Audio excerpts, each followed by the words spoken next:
This dirty black grime is actually a river covered in oil spill in Ecuador. In March 2025, a 500-kilometer oil pipeline operated by the state-owned oil company Petroecuador got ruptured, contaminating the river with large quantities of crude oil. The oil flowed downstream for more than 80 kilometers through the Esmeraldas River and its tributaries towards the mouth of the Pacific Ocean. It impacted more than 500,000 residents, many of whom lost access to drinking water for 12 days. According to various reports, oil spills are a growing problem in the Amazonian region.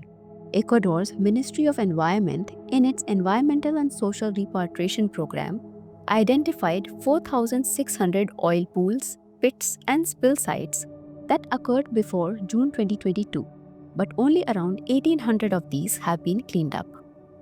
Many of these sites have been continuously leaking hazardous hydrocarbons into soil and groundwater. Studies show that oil spills contaminate both water and soil with toxic pollutants. These include chemicals like polycyclic aromatic hydrocarbons and heavy metals like lead, nickel, and vanadium, which are linked to several health hazards like cancer and birth defects. Oil spills are harmful because heavy metals enter the food chain through soil and water and bioaccumulate. This affects the entire ecosystem by limiting plant growth and microbial community.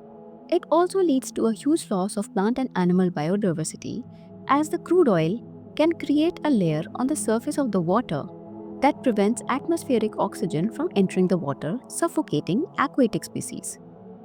These aquatic species are an important source of food for the locals, and the water bodies are integral to their survival.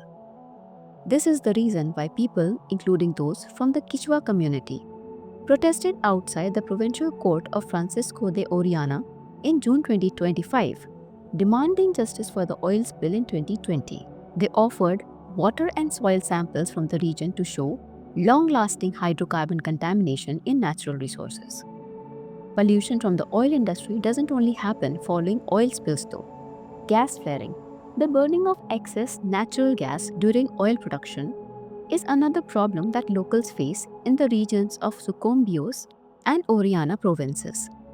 Despite a 2021 court order mandating the elimination of flares, more than 400 remain active. They release greenhouse gases and toxic pollutants that contaminate the air and cause serious health issues.